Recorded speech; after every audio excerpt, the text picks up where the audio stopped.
I do solemnly swear I do solemnly swear that I will faithfully, impartially, and justly that I will faithfully, impartially, and justly perform the duties of the office of President of Princeton University perform the duties of the office of President of Princeton University to the best of my ability, to the best of my ability, so help me God. so help me God. I know the story that she was a member of the search committee, and one day when she left to go to teach, the other members of the committee took the opportunity to talk about what was obviously on their minds, which is that they should invite her to step off the committee and be considered as a candidate herself. Shirley brought a real intellectual generosity and openness to the position of the presidency, and I think we see that in the extraordinary growth and expansion of so many different areas of the campus. The arts, the study of the environment, African American studies, the list goes on and on. You know, I've often described the role of the president of a university as someone who is both the greatest fan and the greatest critic. And I think in the case of Princeton, one of the most challenging things for a president is to look at the university without rose-covered glasses. You know, there's so many things that can happen that are unexpected in any new presidency. And in fact, Shirley, even before the official installation, had to face, and the university had to face, the tragedy of 9/11. But Shirley was able to approach that tragedy in the way that she has everything, with warmth, with understanding, with the capacity to lead our university through that very, very, very difficult and troubling time. In fact, we're here today, right now, talking in the 9/11 Memorial Garden, where 13 alumni who died in that day are memorialized. Today, we gather as a community to remember those who are missing or who have been lost in the tragic events in New York, Washington, and Pennsylvania. We grieve most especially for those we knew personally, family members, friends, and colleagues. To have a faculty member like that, so admired and so well known across the campus, be selected as president was simply exhilarating. And to have it be a woman for the first time at Princeton was just an added bonus. Princeton is a remarkable place, and it has been so for many years. But it is really important that it not fall in love with its propaganda or its history or its reputation, but be constantly critical of what we are doing and how we can do it so much better. And that's really how I've tried to think about my 12 years as president, to be able to see Princeton clearly and to see where the cracks in the armor are. When I think about Shirley Tilghman's legacy, I think about what she's added to the social capital of our university. And some of that's been done through the kinds of programs that she's created in the arts and other initiatives. But some of it has been through force of personality and her leadership. She has this stunning combination of charm and engagement and genuine passion for the mission of Princeton University, where she's led by example by being out there on the campus all the time. And I think you can feel that in the spirit of the place. And when I walk around Princeton and think about what Shirley has done for this university, that's what I think about most. This, as I understand, is more or less the beginning of what will be Tilghman Walk, which will traverse the sort of the world of the arts, the infrastructure, the architectural infrastructure of the arts, over to the realm of the sciences. And that's, for starters, what Shirley's all about.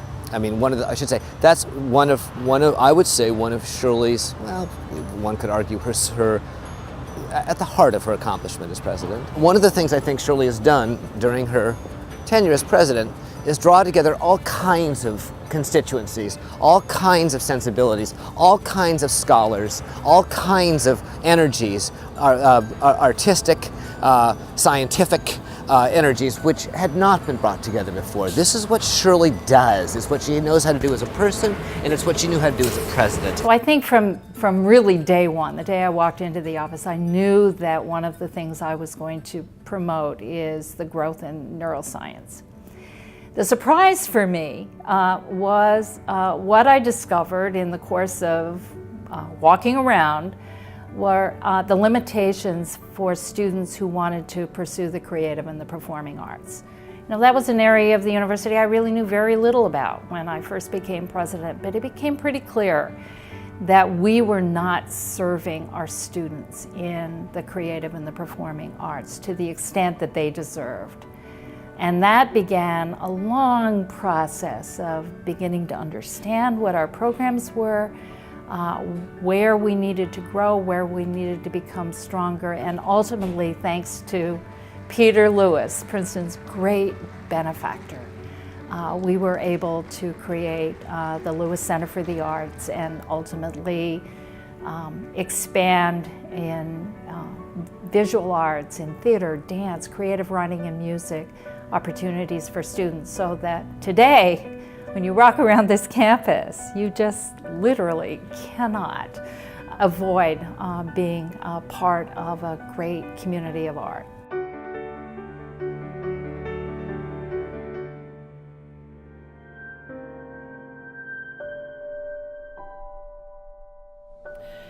When the financial crisis hit in the fall of 2008, Princeton, like every other institution, had to really face some important choices. Shirley, with her leadership, helped Princeton navigate through that really difficult time. Those headlines in the New York Times just give you the smallest idea of the impact of the economic recession. We have common cause. And that is that all of us have been affected by the equivalent of an economic tsunami, the perfect storm, where those institutions with endowments have seen a decline in their value. And all of us who are in the business of raising resources for our institutions know that this is a very, very difficult time to be asking people to give to the things that they care most about. So this is indeed the perfect storm.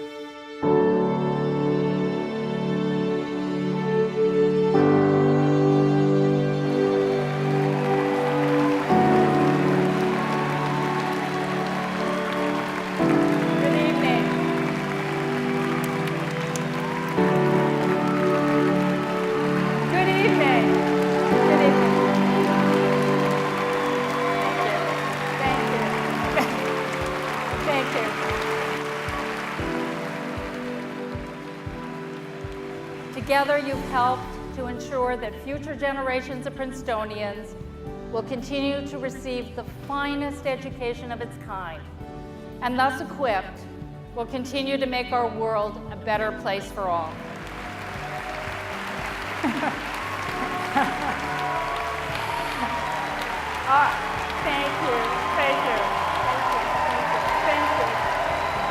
You can see Shirley Tilghman's legacy as you walk through the Princeton campus with the new buildings that have risen during her time here and the extraordinary programs that reside within them. And I think about everything from the residential colleges to the new Neuroscience Institute, the arts project that is arising at the edge of our campus and that'll connect Forbes to the rest of the campus, the beautiful Lewis Library, and Sherrod Hall, for example, up by engineering. Thinking about engineering as a problem-solving part of the university rather than individual disciplines has been, I think, a big part of the change and the growth in the engineering school over the last few years. Probably the most important has been the tackling the issues, the twin issues of solving our energy problems for the future and protecting the environment. So the Anliger Center, which was made possible again by a great benefactor to the university, Gary Anliger, is involving all of the departments within the engineering school, as well as the Woodrow Wilson School and departments in the natural sciences. The other area where we have really focused a lot is in thinking about the university as one of the world's great global universities. It is a pleasure for me to be here in Shanghai to engage in this conversation that was really inspired by William Fung, who is a member of the class of 1970 at Princeton and currently a trustee of the university. I think he described brilliantly the rationale for these conferences that we hope to have in cities around the world in the years to come. It's really intended to spark conversation. Whether it's in Asia or in Europe or in the United States, Princeton is always ranked as one of the world's great universities.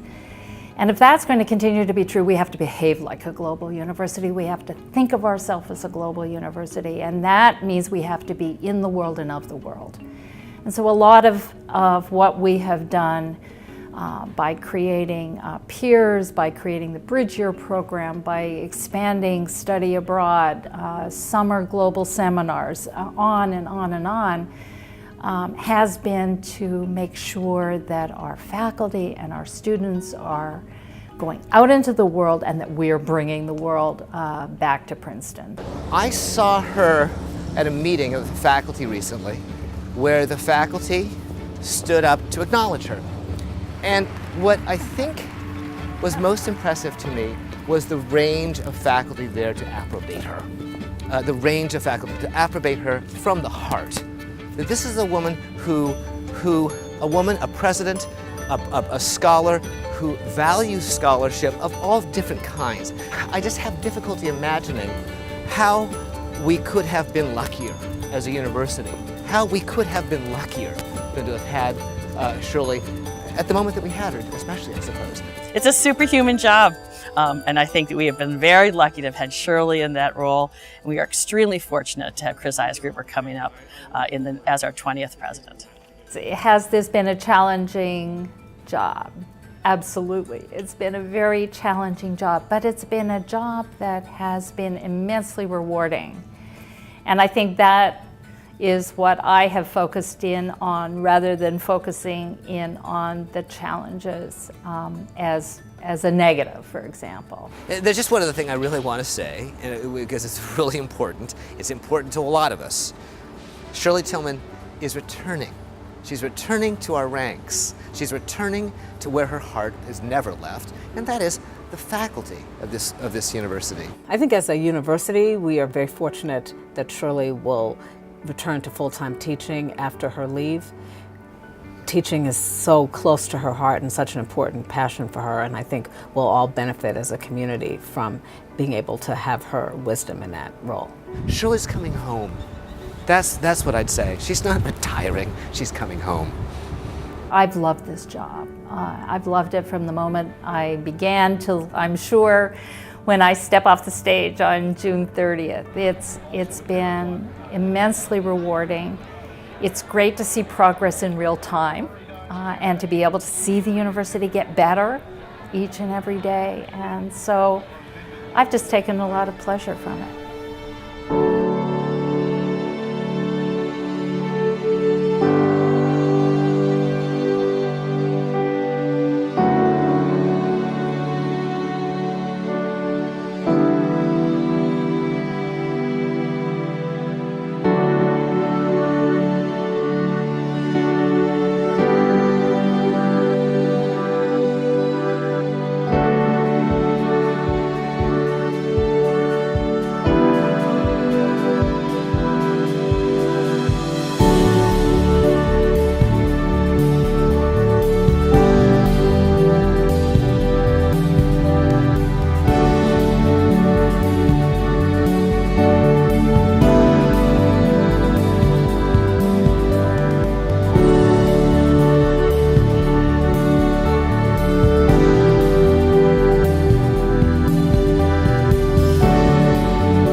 aim high, and be bold. My warmest wishes go with you all.